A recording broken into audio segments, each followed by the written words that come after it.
On a frozen night in 39 AD, Rome did not tremble from winter winds. It froze from dread. Every household understood what this night meant. Somewhere in the city, a daughter would vanish before dawn. Picture yourself at 14, wrapped in your night garments. The streets outside seem peaceful, almost asleep. Then it happens. The slow, deliberate sound of armored boots striking stone, not rushing, not hiding, announcing power. You were raised to believe an imperial summons was an honor. No one ever told you it could arrive without warning. No one warned you that soldiers could enter your home as if it had always belonged to the emperor. And no one explained the lantern, its flame dimmed behind red cloth, set quietly outside your door. Moments later, your mother whispers your name, afraid that even sound might offend unseen gods. Your father forces a smile that collapses under its own weight. And then you understand the truth. Rome never spoke aloud. The Palatine Hill does not invite daughters. It takes them. If you think Flavia's nightmare begins here, you are mistaken. What waits inside the palace will make this moment feel merciful. This is not legend. This was the night the Garden of Venus opened. A secret so disturbing Rome erased it from memory. If hidden history fascinates you, subscribe to Grim History, leave a like, and when the moment hits you hardest, tell me where you're watching from. We begin with Flavia. Remember her name, because everything that follows shaped the man who would decide her fate. To understand how someone becomes capable of devouring an empire, you must return to the beginning, to the bloodline that produced him, and the shadows that molded him long before Rome learned to fear his name. Caligula was not born mad. He was born magnificent. He was the son of Germanicus, Rome's beloved general, a man whose presence could steady armies and ignite devotion. Honor should have flowed naturally into the boy's veins. Instead, something corrosive took root. His childhood was not spent in libraries or gardens, but in frontier camps thick with iron, sweat, and war. He learned to walk between hardened legionaries, the earth trembling beneath their nailed sandals. Soldiers adored the commander's child dressed in miniature armor and called him Caligula, Little Boot, a term of affection, a name that would later become a curse. From the frontier he learned his first lesson: power is not given, it is seized, and once seized, it answers to no conscience.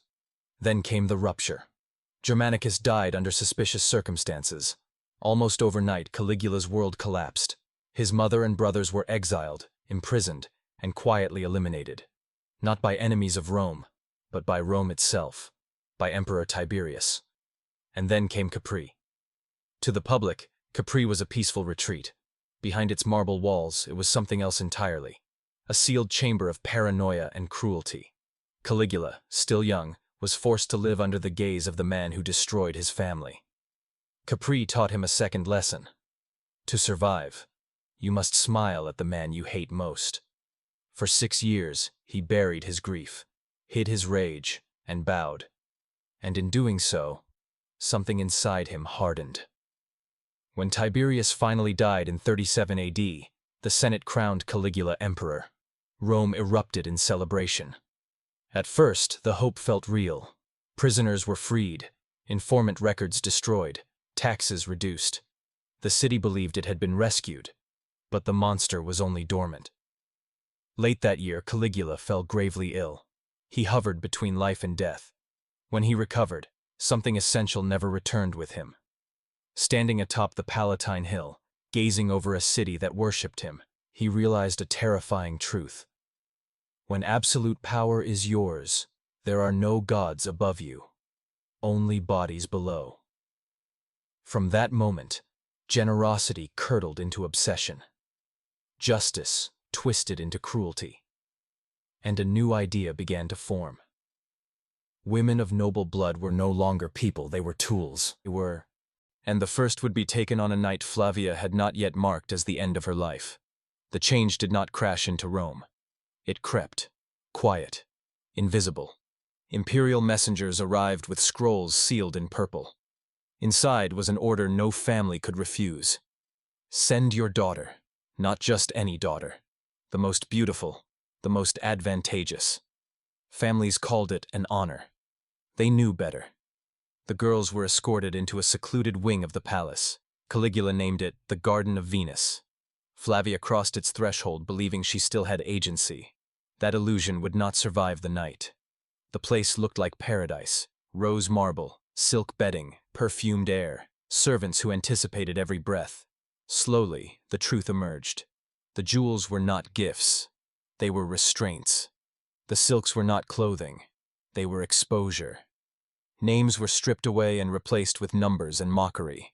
Identity was erased methodically, and the most effective torture was waiting. They never knew when the summons would come. Every footstep shattered nerves. By the time Caligula touched them, they were already broken. They were paraded at banquets like ornaments. Fathers, uncles, husbands watched in silence, knowing a wrong expression meant death. The emperor didn't seek pleasure. He sought domination, a demonstration that souls, not just bodies, belonged to him. Flavia learned the rule of the palace. You cannot resist a man who believes he is divine. Caligula alternated cruelty with affection, violence with tenderness. This psychological whiplash shattered resistance and rewired survival instincts. Dependency replaced defiance. He turned the girls against one another, ranking them, rewarding betrayal, punishing solidarity. When unity died, he owned them completely. Those he tired of were sold, to senators, generals, men who ruled Rome by day. Shared guilt became a chain stronger than iron. Suicides followed. Then silence. By 41 AD, the palace was a mausoleum of living ghosts. Flavia existed somewhere between breath and oblivion. Caligula's final mistake was turning his cruelty toward the men with swords. He humiliated senators and guards alike. Among them was Cassius Chaerea, a loyal veteran of Germanicus.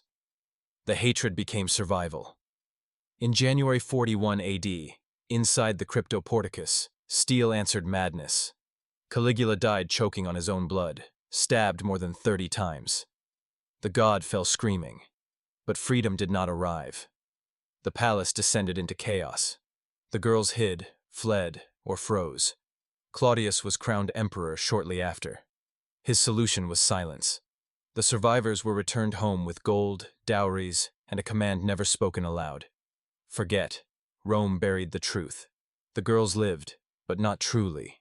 They were hidden, unmarriageable, broken. Their prison moved from marble halls to their own minds. Rome looked away. Because the horror was never just Caligula. It was the system that allowed him to exist unchecked. Empires do not collapse from barbarian swords alone. They rot when power is concentrated, accountability erased, and victims silenced. The Garden of Venus was not an anomaly. It was a warning. Evil does not always roar. Sometimes it rules.